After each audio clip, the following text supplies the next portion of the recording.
Can you hear me now?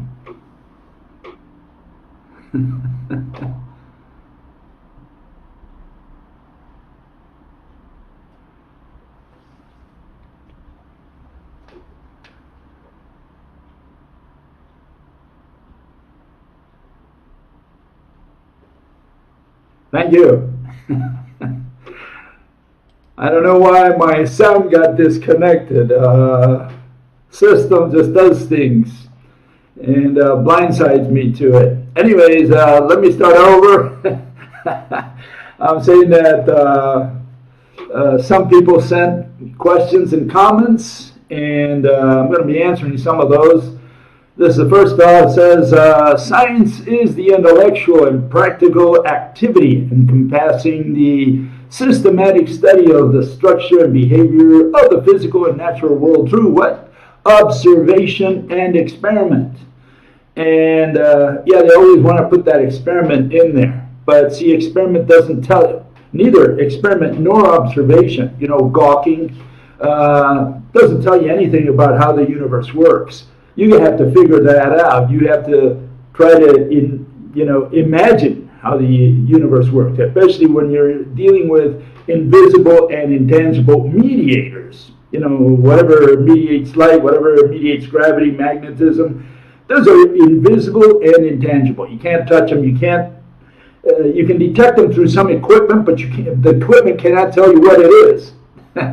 So all you can really measure is the visible stuff, see the visible stuff, touch the visible stuff, but not the mediators, which are invisible and intangible. So no, observation and experiment will not elucidate what the mediators are. And that's what we need in order to give a physical interpretation to a phenomenon, to a mechanism. Okay, and so, yeah, observation and experiment is not enough. In fact, it's the difference between a detective and a prosecutor.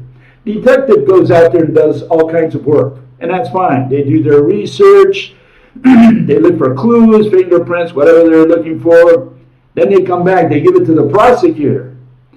In science, it's the prosecutor who is the scientist. Okay, it's the guy who has to deliver his speech to the jury or whoever, to the crowd, and tell them what the mechanism is, what his theory is. Okay, and obviously, he can't run an experiment and say, look, here's the experiment. And who cares? So you did an experiment. You don't know, what you did, but you did an experiment. Great show, No, you have to explain the trick, how the magician did the trick. And this is the problem with just doing observation and experiment. This is what we've been doing for the last 400 years. In fact, really since the days of the Greeks, we've been doing observation and experiment. And less with the Greeks, they did a little more visualization. But it turns out that they never figured out gravity or light in the last 2,500 years. So, yeah, you need a little more than just the experiment and observation. What you need is visualization. You need to imagine, how this universe works. And you won't be able to do that by running an experiment. In other words, the experiment will not really elucidate it. You have to do the work. The experiment will not tell you. And that's where people don't always understand. It's running an experiment is just fine. You can do an experiment, but then you have to interpret the experiment. That's where science comes in. That's where you have to break your head. How did Mother Nature do that magic trick? Very simple magic trick. Here we have a little spoon, okay, and we let go of it. Here we go, and it falls to the floor. Well, you can do the experiment all the time. You can observe this all the time, right? And what's it going to tell you? It's not going to tell you how Mother Nature pulled this or pushed this down towards the center of the earth. That's the issue. You got to find out how the trick is done. That's science, physics.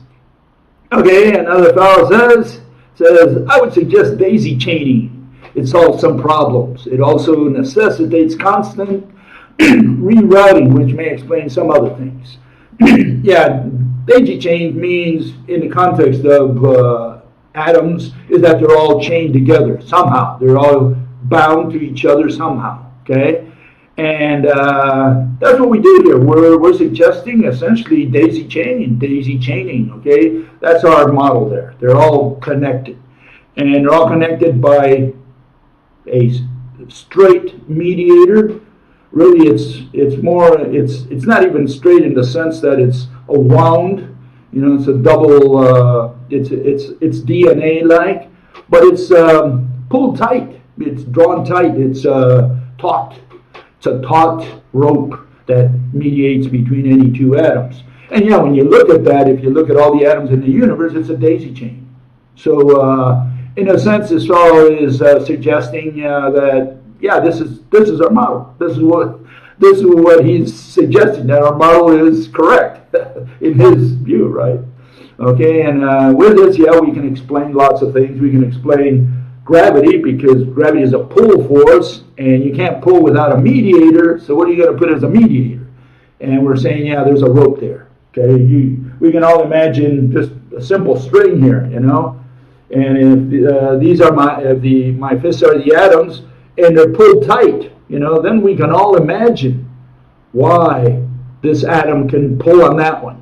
At least you can imagine. But if you let go of this and you have this, which is what quantum proposes, well, how does this atom pull on that one? There's nothing in between. You know, so this is the issue. You have to put something in between there. That's what nobody has done in the last 2,500 years. And another fellow says, the word atom is derived from ancient Greek adjective atomos, meaning uncuttable or indivisible. That's what atom means, yeah. We have divided it into over 200 of the subatomic particles zoo with the accelerator colliders. Yeah, and there's your atom, hydrogen atom. How do you divide it? Are you going to divide it by pulling the electron out of it, or you know, or divide it in half? I don't know. How do you divide that atom there? See, and that's the problem.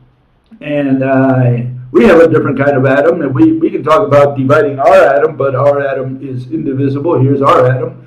Looks more or less like that. A bunch of rays concentrating at the center, which is the proton, what we call the proton star, the proton dandelion, the urchin-like center, and all the lines, all these threads stick out all the way to the end of the universe, and the atom, and then what encapsulates this is that electron shell, which is made out of the same threads. And so it's pumping back and forth, doing its quantum jump. Okay, that's how we visualize it, and we say that this atom is at least a rational one because it's a physical object. Here you have two atoms, okay, 2D and 3D version. They're doing their quantum jump. They're torquing the rope while they do so. How are you going to divide these? I mean, what's the mechanism? And here you get probably a better view of how this might look in reality, something like that. Something united, you know, with a rope between them, rope-like entity between them, okay? And here's maybe what the hydrogen molecule might look like, the H2, something like that, okay?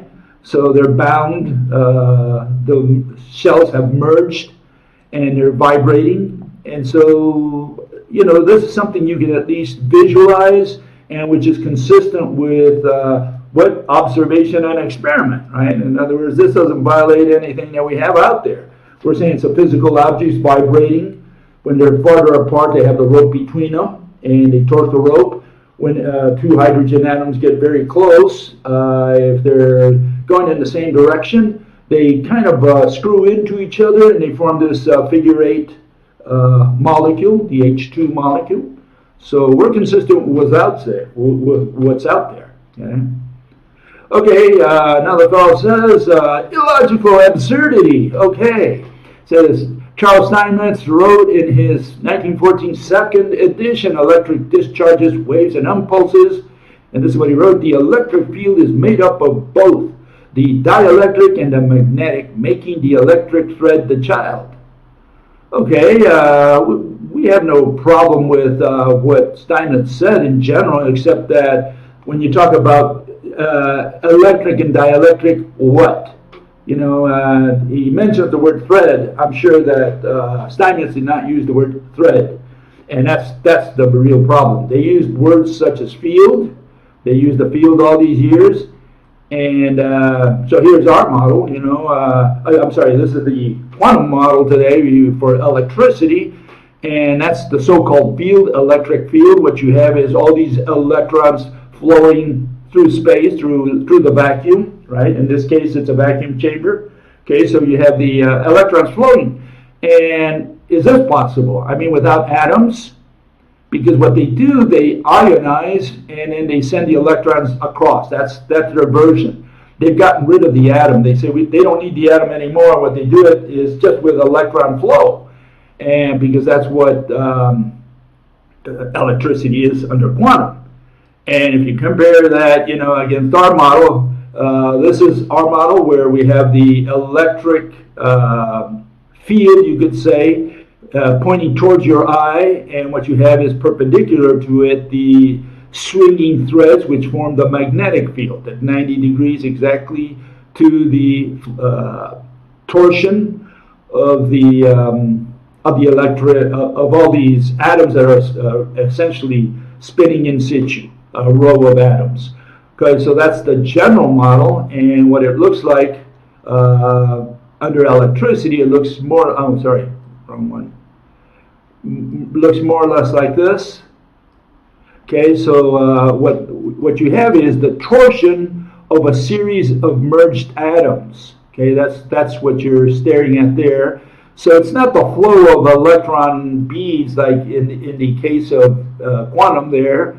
Okay, it's what we're saying is that the atoms are all bound to each other during electricity, and it's a torsion of an entire series of merged atoms. Okay, so that's our model, and you can see it's a little different than the other one. You need a physical object, and the physical object there is are the atoms. They're bound to each other, so there's a connection between cathode and anode. But here you don't see any connection here under the quantum version. Here you see, you know, one row of up and down row, all right? One up and down row of electrons. Why are they floating towards the other end? I mean, what's attracting them there? What physical entity meaning? You know, don't tell me positive is attracting negative. That's not a mechanism. What we're saying is, you know, why is one series of one row, up and down row of electrons tied to the next row of electrons? You know, why are they pulling on them or somehow? You know, we see space between these rows.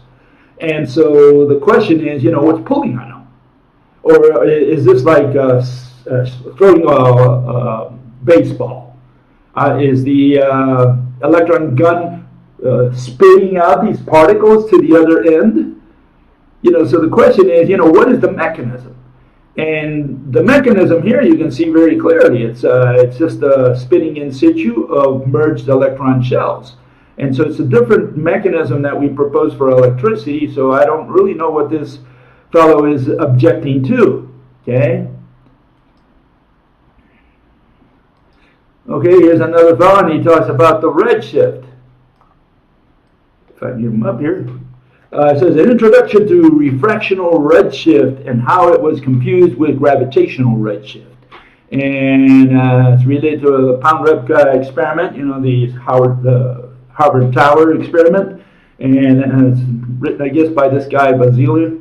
And you know, I don't really know what he's referring to. He's saying that there's, instead of a gravitational redshift, there's a some kind of refraction going on, and he's saying that's causing the redshift. You know, it'd be nice if he could illustrate at least a basic idea, you know, that way we can look at that and find out, you know, what his proposed mechanism is. We propose this, you know, for redshift, okay, we're saying that, you know, in the case of cosmic environment or cosmic scenario. If you take a rope, any rope, and you tie it from one end to the other, from one wall to another, you will see that the links become longer towards the center. And we're saying that this is what's happening. You don't have to have a galaxy recede from another. You can have the links get farther and farther apart. In other words, what they call a longer wavelength, or we call longer link lengths towards the center of that of the whole rope that connects any two atoms. So if you have one galaxy at one other end of the universe and the other one over here, what you're going to have is, those ropes that connect those specific atoms. The ropes should have longer links towards the center, and so there doesn't have to be a receding galaxy to produce with this, which we call tired light. Okay. And here's, again, you have this situation where you have Andromeda galaxy, and it's not red shifted, it's blue shifted, meaning according to the studies, it's coming towards us. And there's a problem there because, if the universe is expanding, in other words, as the establishment says, and all the galaxies are receding from each other, why is Andromeda and some of the local group, why are they converging upon us? Why are they coming towards us? And again, they have no answer to these questions. They make exceptions, but they kind of sweep it underneath the rug. They say, look, the farther a galaxy is, the faster it flies away from us. Yeah, but maybe the issue is the farther it is, the longer the links are getting. And again, all we're saying, we have a different interpretation for the same thing. They never considered it. Why? Because they never figured out that there could be a physical mediator between any two atoms. That's the whole issue. Because if they would have imagined that there is a physical mediator between any two atoms, then we can all conceive, of what is known as tired light. And again, that's subject matter for another day, but tired light is what was rejected by the establishment. And we're saying it was wrongly rejected because they mediated or they simulated the event with particles. You cannot simulate tired light with particles, period. We're done. And with the rope, yeah, you can have tired light. Tired light just means that the wavelength is stretched. The link is stretched towards the center between any two atoms. Okay, so that's our proposal. Anyways, okay, so let's get on with move on to the subject of today, which is fields. We're going to have a field day today. Okay, and I'm going to begin with a little outline. Okay, so that you can follow along what the subject, what the lecture is about today. Here it is. So this is the rundown. General relativity is known to be inconsistent with quantum mechanics and vice versa, right? Primarily because general relativity does not use force, which is what Newton proposed. It uses something called, it's geometry, as they call it. Gravity is geometry. Why? Because they're saying they have these number lines, and they're going to bend them, and the bending of number lines is what's going to cause gravity. It causes this depression, the number line system in the universe. And it's going to be the field eventually, right? Quantum mechanics deals with force. And what is force? It's a particle. Discrete particle is a force. They have all these particles, these discrete units that they represent force with. And they have all these four forces. There's only two forces we can imagine. One is push, the other one is pull. Those are the only two forces imaginable, forms of contact that we can imagine. And these people invented perhaps and maybe, two more. They've got the glue arm for the strong force, and they have the weak force. Okay, so aside from the electromagnetic and gravitational one. So they have these four forces of the apocalypse, as I call them, four forces. But general relativity doesn't deal with force at all. Well, they say they don't, but the question is, what pulls down the canvas? When you have all these warped number lines, what's pulling the number lines downward? Well, you need a force to push that down, and That's where they go back to Newton, I guess. Okay? Anyways, the real difference there, what this causes is that GR, general relativity, is continuous. You know, when you have all these number lines that extend forever, this canvas that they illustrate, that's the mechanism, the physical interpretation. You know, the canvas goes from one edge of the universe to the other, so now you have a certain continuity, and you can more or less try to explain gravity with this thing that touches different objects in different sides of the universe. You can't do that with discrete particles. You know, how does, if you have two particles, I'll put two spoons here. If you have two spoons, how does this spoon touch that one? You know, there's no connection. You got to send something there, and what they send through is from one to the other are these particles, these discrete particles. But by throwing particles, you cannot produce pull, and that's where quantum fails. That's why it doesn't have gravity, and that's why it cannot be reconciled with general relativity. So what did they do? In order to reconcile general relativity and quantum mechanics, they decided to change the quantum nature of quantum mechanics. And you're saying, what do you mean? Yeah, they changed the quantum nature. And for that, we need to know what the word quantum means, okay? And if it fits the new version of quantum, which is really not a new version, what it is that they overthrew quantum mechanics altogether, okay? And now it's called classical mechanics. So quantum mechanics is no longer a theory of quantum, okay? The version we have today, okay? Quantum mechanics is now classical quantum theory. Whenever they put the word classical, it means nobody's going to pay attention to that anymore. You have classical mechanics, that's studied maybe until high school, and after that they don't touch it anymore. Maybe they touch upon it like a review in college, but in general, you know, it's left behind. Like that's just so you understand what force is, what work is, what energy is in general terms, mathematically, right? But other than that, they don't touch classical mechanics, and that's why they put the word classical, meaning obsolete mechanics. That's what classical means. And now it's classical quantum mechanics, meaning it's obsolete quantum mechanics, okay? And what do they replace it with? They replace it with quantum field theory, QFT. And what is QFT? What is quantum field theory? Well, they put the word field in there. And it's interesting that the word field is what they have in general relativity. It's a field theory, general relativity. You know, Einstein's equations are field equations. So now we have general relativity with the word field, and now it turns out quantum has the word field, even though quantum is a discrete type of theory. You need these little balls, these little discrete little units, and somehow they're spreading them out and turning them into this field. And so now they can more or less try to reconcile quantum mechanics with general relativity. Now they're both field theories. So this word field is going to be very critical. We need to know what this word field means, you know, because they're going to use that in both theories. And the point here is that QFT, you know, quantum field theory, is a continuous theory, you know, something that is continuous throughout the universe, or from atom to atom. That's not what quantum was. Quantum originally was discrete, nothing in between. Now they're putting a field in between them and uniting the particles, or affecting two particles at a distance. And so, quantum mechanics is no longer quantum, now it's continuous mechanics. And they call this continuous mechanics quantum field theory. Okay, so that's going to be the general point here. Okay, put it over here.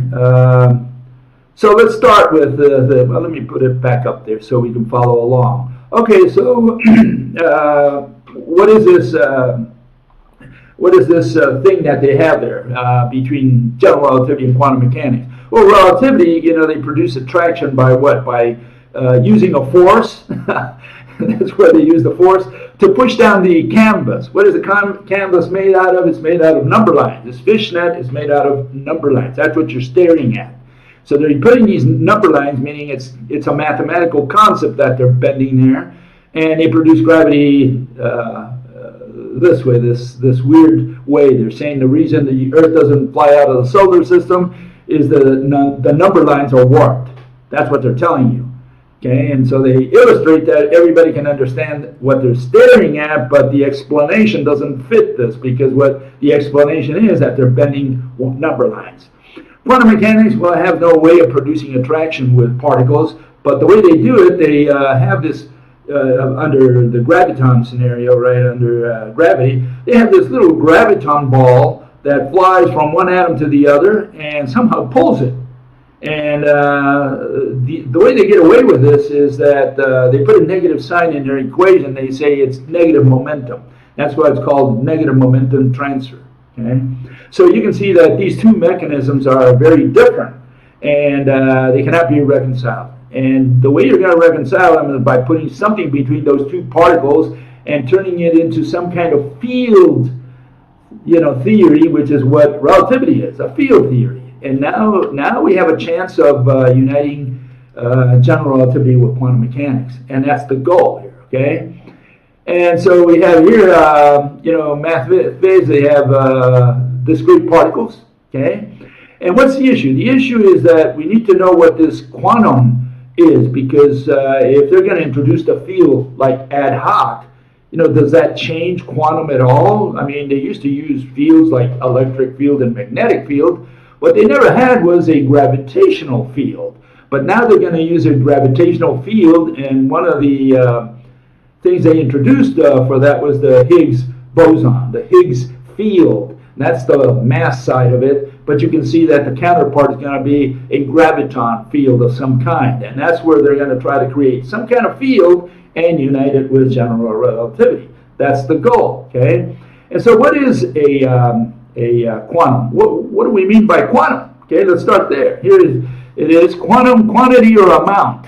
Okay, so it's a specific unit, or you could say, because they're going to replace that with a particle, so they're going to say that this quantity is represented by a ball. That's more or less the situation. That's why they always called it a particle. That's what they've been illustrating, the traveling of one particle from one atom to another, or from one particle to the other. And you can see the dictionary.com is very similar to the Wikipedia. It says quantum, the minimum amount of any physical entity, physical property involved in an interaction. And they have a contradiction there, because entity is not a property.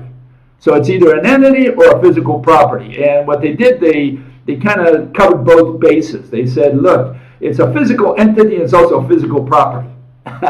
So that's how they got away with that. Okay, so keep that in mind. They use fancy footwork there, word wizardry to get their stuff through. But yeah, we either have an entity or a property, and it can't be both. And that's where their gods become both objects and concepts. Okay, okay. So where all this stuff come from? Well, it came from quantum, quantity, quantum, whatever they call it, quantum mechanics, right? Came really from this fellow. His name is Max Planck. And at the beginning of the 20th century, 1900 in fact, towards the end of that year, he wrote a couple papers, and he followed that up with two more in 1901, where he talked about this thing he called the quantum. Okay, and it turns out that, which again, it's a minimum amount of a quantity, right? That's all it means, and because they're talking math, not physics, really. But it turns out that this did not become popular, this quantum thing, until Einstein came in 4 years later with his annus mirabilis, miracle annus, and he made somewhat popular Planck's quantum. Okay, that's where it was, and that's how they got there. And here you can see that it said, this is from someone who wrote there. I've just put it up there. It says the subject vanished almost completely from the pages of Annals der Physik. For 4 years, no further mention of the word quantum can be found in the pages of this premier journal where Planck had first introduced it. No speculations on its implications until Einstein's revelations of March 1905. Okay, so it's kind of like Einstein made it popular, and that's when the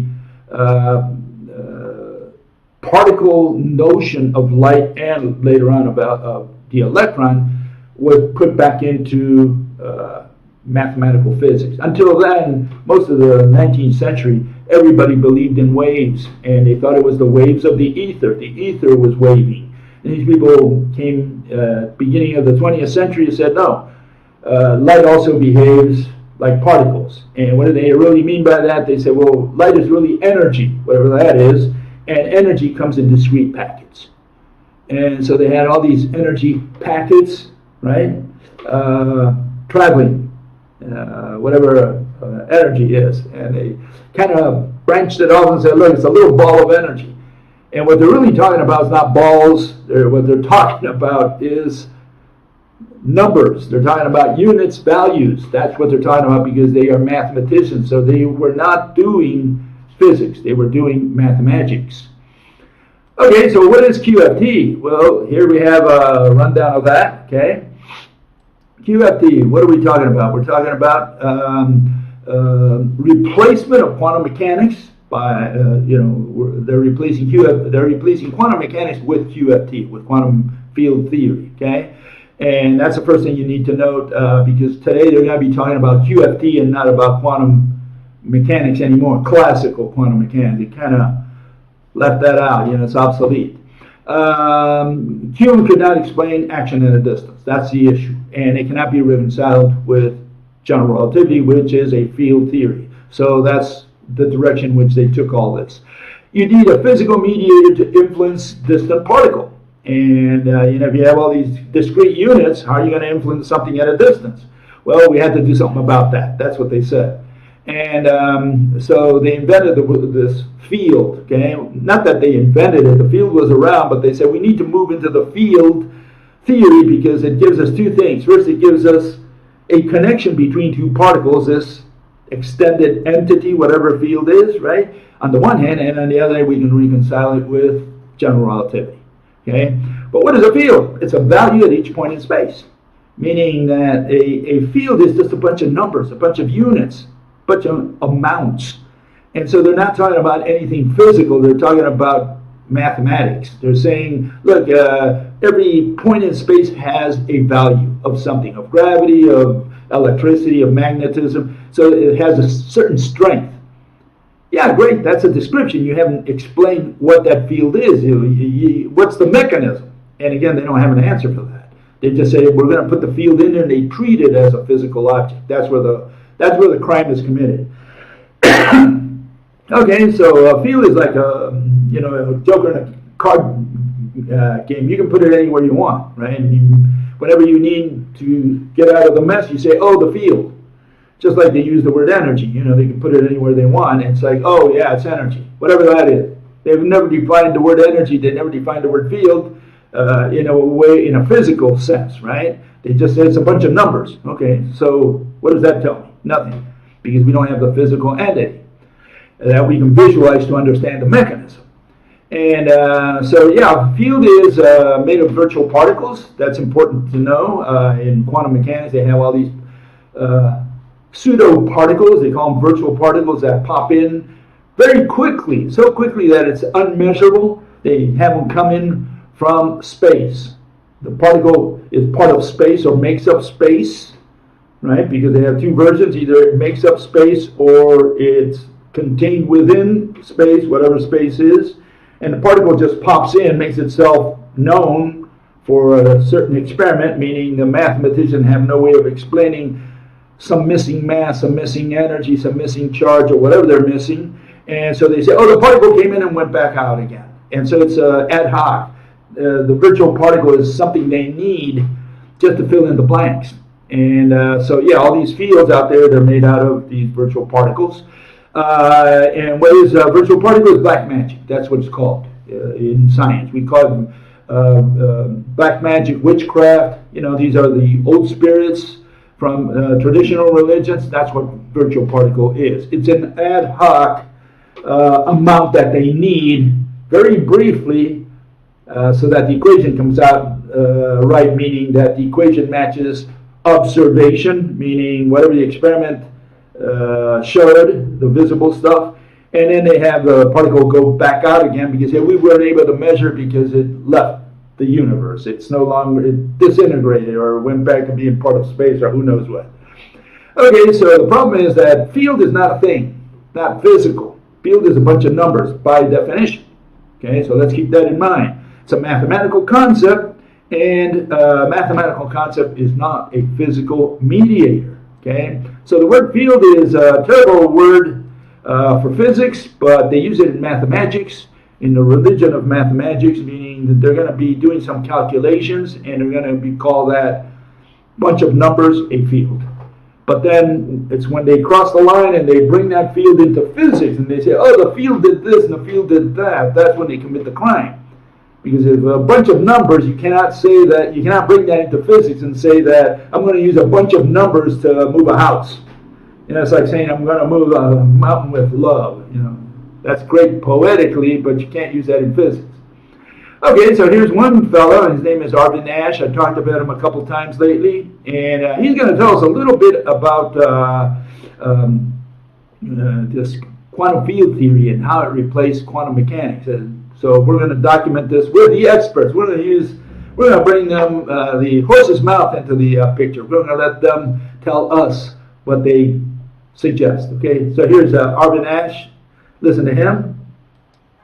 There was a time when everything that happened was seen as random, or a seeming miracle, sometimes attributed to the unseen hand of a divine being. A paradigm shift came through classical mechanics. Every movement and phenomenon could be explained and predicted through observations and equations. There has been one additional, more recent paradigm-shifting development in physics, and that is how quantum mechanics was supplemented and made more complete by quantum field theory, or QFT.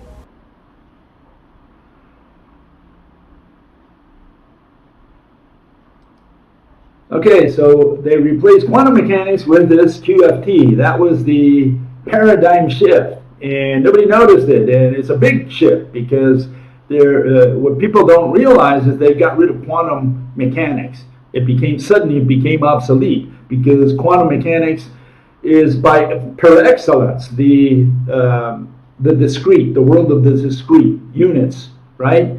And field is exactly the opposite. Okay, and so let's address a couple issues raised by Arvin Ash, and here's one of them. Okay, in the old days they explained with miracles, but we haven't changed that at all in mathematical physics. What they have today is explanations which are irrational. So the explanations are still, miraculous, you could say, right? They're even worse. In the old days, they had these miracles. They had these spirits and angels come in. Today, they have all these concepts like field and energy, moving things around. And that's where they become irrational. And they use undefined mathematical concepts. You don't find a definition for the word mass. You don't find a definition for the word energy, meaning in terms of physics, okay? Because they're going to use these as physical entities. And these words are really concepts, mathematical concepts, and they have several definitions or several notions. So they use whichever one they need for whatever purpose they have, at hand. And what they do, they reify these concepts and then they move them around. So that's the first one. So, Arvin Ash, he's kind of laughing at the old people of all the old religions, saying, oh, yeah, these people used to believe in miracles. Well, these people believe in irrationalities. That's even worse. Yeah, you're better off believing in miracles, I think. Okay, that's the first part. Now let's answer another of his questions. He says, equations explain. No, equations don't explain. They can't explain. An equation is just a description. 1 + 1 = 2 doesn't explain anything. It's just a tautology. That's essentially what it is. E = mc², it doesn't explain anything either. You haven't explained anything with that. You're just saying you turned love into intelligence times velocity of light squared. That's all you did. You haven't explained the mechanism. Science is explanations, and science requires physical interpretations, why the universe works as it does. And what these people think is that you're just going to describe it and get away with it. Why? Because mathematics can only describe. That's the issue. And the final issue I want to comment on regarding his presentation there is QFT did not really supplement QM.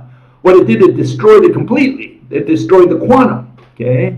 Quantum is a discrete entity, and QFT is a continuous entity, mediator. Okay, so in other words, a field. And what is a field? Just a value at each point in space, meaning it's just a concept. It's not even a mediator, but that's how they use it. And so and the purpose of that was to explain action at a distance. That's what they're all bent on today. That's why quantum field theory has become so popular among the new wave of mathematical physicists, because they cannot explain action at a distance, so they had to move into quantum field theory, the field part especially. Okay, another error that this fellow said, I mentioned that last week, but Arvin Ash, and that is he thinks that science has something, or physics, has something to do with proof and truth. And no, and he said that you need to falsify a theory, otherwise, so anytime he says, someone asks, where's the proof? I know I'm dealing with a non-scientist. But he's saying that it can only be falsified, and falsification is a form of proof. What they're saying is that I'm going to prove to you that you have an error in your theory or whatever. And all he's done with that is saying that he's going to try to convince you of something. That's called falsification. He's going to try to convince you that of something that's wrong. And if you don't believe him, well, you continue believing that it's right. That's all it is. And that's called proof to you, not proof to him. And so again, proof is a matter of opinion. Okay? So when these people introduce these words like truth and fact and proof to shove it down their theories down your throat, that's when they commit the crime. And falsification comes from Karl Popper. It's proof. It is a proof. Falsification means I'm going to convince you that you're wrong. I falsified your theory. But you say, hey, you did. I don't agree with you, and I continue to believe in my theory. And so what was the point of that? It means that this falsification is just a matter of proof. Okay? And so all these scientists that go to college, they learn this falsification thing, and they think they've invented something new. They haven't. It's the same old, same old. It's people shoving down your throat their theory, and we don't do that in science. In science, we explain the mechanism. You go out and you think whatever you want. Nobody cares. Even science doesn't care. Science only cares that you present the mechanism for your consideration, and then you look at it and you say, okay, I believe it or I don't believe it. That's fine. You can reach whatever conclusion you want. But to say that I'm going to shove it down your throat and say, I want you to believe it because I proved it, and you can't falsify it or whatever, that's religion. That part is religion. Okay, so here's another fellow, and he starts off on the wrong foot. His name is Sean Carroll. He's also a popular expert, called expert with quotations there, right? He's called to do a lot of presentations on quantum mechanics and on general relativity. And it turns out he starts out with quantum mechanics by saying that he doesn't understand it. So here we have a theory that all these people talk about, and they all tell you in your face that they don't understand it. So let's hear that first. Okay, here it goes. Listen carefully. Quantum mechanics, an incredibly successful phenomenology, a set of rules that fits the data to wonderful precision, and yet it makes no sense. We can't quite make sense of it.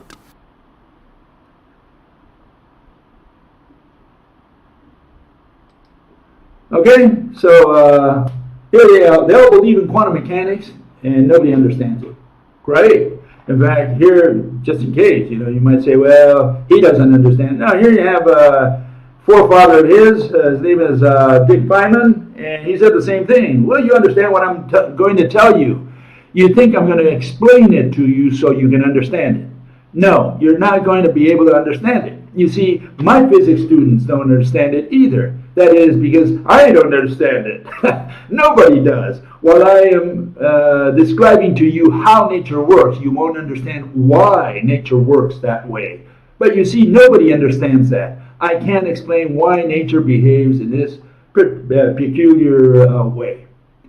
And so, nobody understands quantum mechanics, and I'll tell you why, because you can't run the universe with discrete particles. And it's part of the reason they had to move into the field aspect of quantum mechanics, known as quantum field theory, and somehow Without anybody noticing, quantum mechanics became classical quantum mechanics. Means it just became obsolete overnight. Okay, so here we have Carol again. He's going to tell us a little more about this field thingy. Okay, let's find out what he has to say about that. Listen carefully. Here he goes. Is light, for example, a particle or a wave? A wave is sort of a vibration in a field. So what's the answer to this? This is the answer. It's fields. It's not a mystery. They always tell you that question. They never tell you the answer. You need to stop thinking of the world in terms of particles. You need to start thinking of it in terms of fields. There are particles in the world. No, there aren't. That's the secret that we physicists have never told you, but here I am, I'm going to tell you right now. The world is made of fields, but quantum mechanics says when you look at the world, you don't see it directly. So the reason you think that there are particles is because there are actually all of these fields filling empty space. At every point in space, there's dozens of little vibrating fields in front of you. But quantum mechanics says that when you look at the fields closely enough, they resolve into individual particles. Quantum mechanics says you look at that light very carefully and it turns into individual particles called photons. Photons are the particles that you see when you look at a wave in the electromagnetic field. The reason why light resolves into photons is because quantum mechanics says that when you look at it, that's what you see. The relationship between particles and fields is that fields are what the world is made of, particles are what you see. So the atoms in this table, the electrons, the quarks, the protons, these are all vibrations in fields. There's a quark field that is vibrating. You look at it, you see quarks. There's an electron field that is vibrating. There's a neutrino field that is vibrating. There's a gravitational field that is vibrating, and so on and so on. That's quantum field theory. It is the very heart, the central organizing concept of modern physics.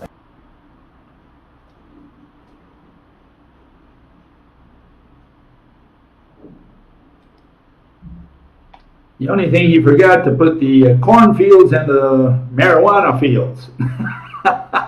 Yeah, so they deal with these fields, but what is a field? A bunch of numbers. But see, they turn them into physical objects, and everything that you were staring at, all those vectors, those are quantities. And they have these arrows, and they say, look, all these arrows, they form a field. And you say, well, what are those little arrows? Engine arrows on the engines shooting at the army or something? No, those arrows are vectors. What is a vector? Magnitude and direction according to mathematical physics. So you were staring at something that they illustrated, but that illustration is misleading because they're putting arrows for values. Okay, so keep that in mind every time you see one of these arrow thingies. Okay, and that's what they call a field. Okay, but you can see that they think that light is a field, and obviously they're going to say that gravity is a field. That's what QFT is trying to figure out. Okay, how they're going to turn this field into a gravitational field so they can reconcile it with general relativity. And so what is a field? Let's find out. Same person here. We have good old Carol, Sean Carroll. He's going to tell us what a field is. Listen carefully, because now we're going to find out finally what a field is. Imagine there is a field filling the universe. And what that means mathematically is just that at every point in space there's a number, the value of the field. And this idea of a field turns out to be quite useful. And that's what we do these days. We talk both about particles and about fields. So particles and fields are the two things that physicists talk about when we talk about the ingredients that make up reality. In one sense, a particle and a field are the opposite of each other, right? A particle is something that is one location. Here's the particle, it's nowhere else. A field is the opposite of that. A field is everywhere. At every point in space, there is a value of the field.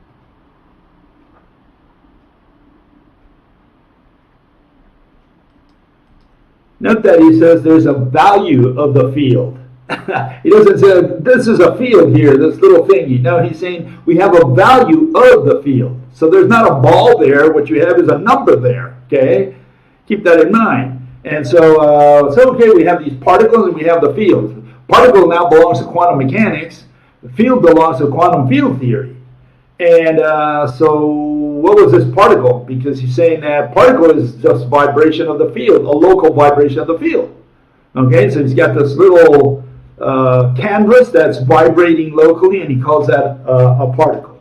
Okay, so now we have Particle is no longer this ball, this discrete ball. Now it's part of the field that forms the field, and the way it forms this field, at least the way they illustrate it, is this two-dimensional thingy that pops up as a bump, and it's vibrating. It's part of all this vibration all around, and that the entire vibration of all these pieces of this canvas, that's what the field is, the whole thing, the whole shebang.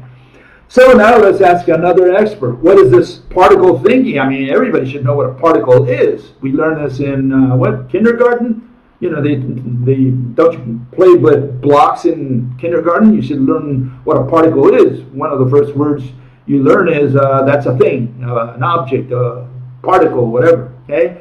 And here we have this lady, Sabine Hassenfelder, and let's see what she says about, what a particle is. Let's listen to her very carefully.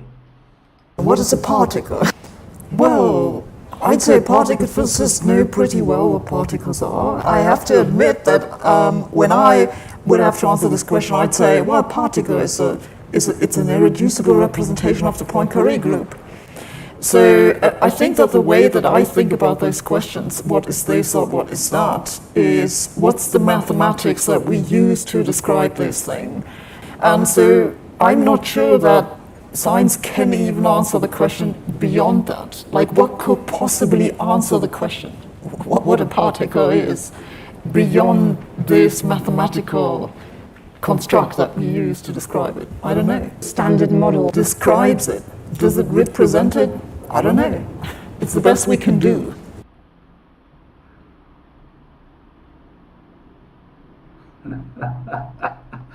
It's the best that they can do. They can't do any better. They don't know what a particle is.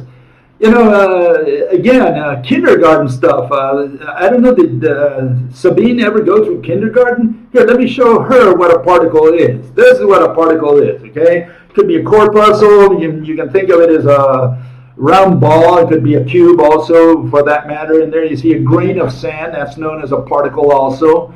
A speck of dust, a little piece of dust that you find on the floor, that's called a particle. And you have the smallest insect known to man, a fairy fly. And there I show it very big, but if you see it very little, it could look like a particle also. I mean, a particle is just a little dot out there, a physical dot. And she goes and she says it's something about the Poincaré group.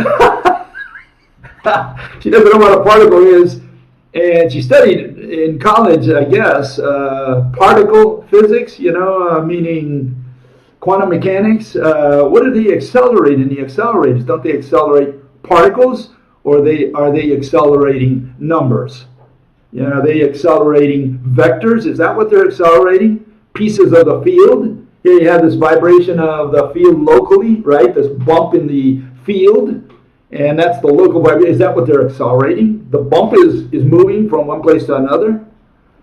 I mean, try to imagine it. It's even unimaginable, because they're talking about numbers. They're not talking about physical things. And that's the reason they don't understand it. That's the reason they cannot explain it.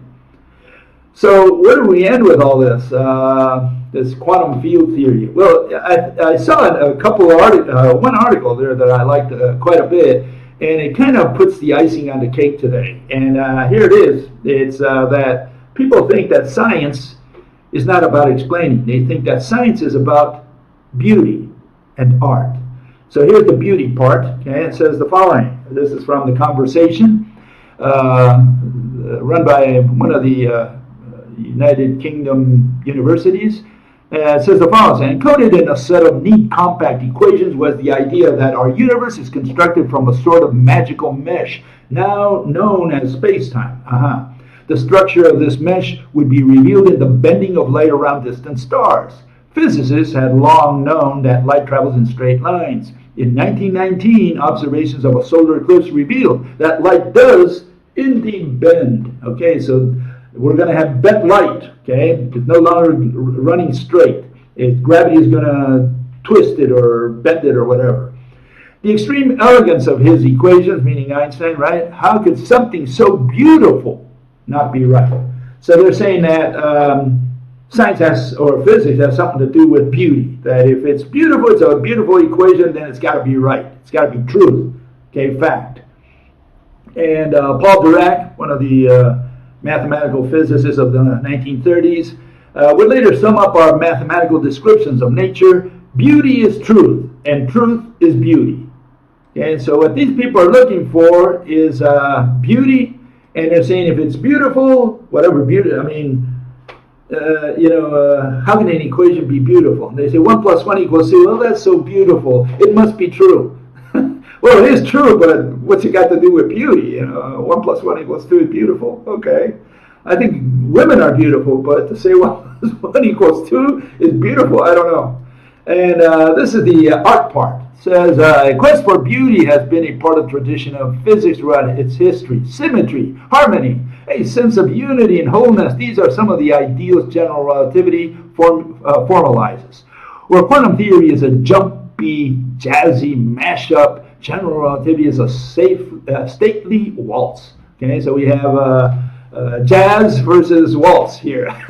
So I guess that's where the art comes in. We applaud the theory not only as a visionary piece of science, but also as an artistic triumph. Okay, so now we're talking about beauty and art. Okay, what do we mean by the word art? A poet noted that the duty of artists everywhere is to what? Enchant the conceptual landscape. Enchant. So we're going to be enchanting you with magic.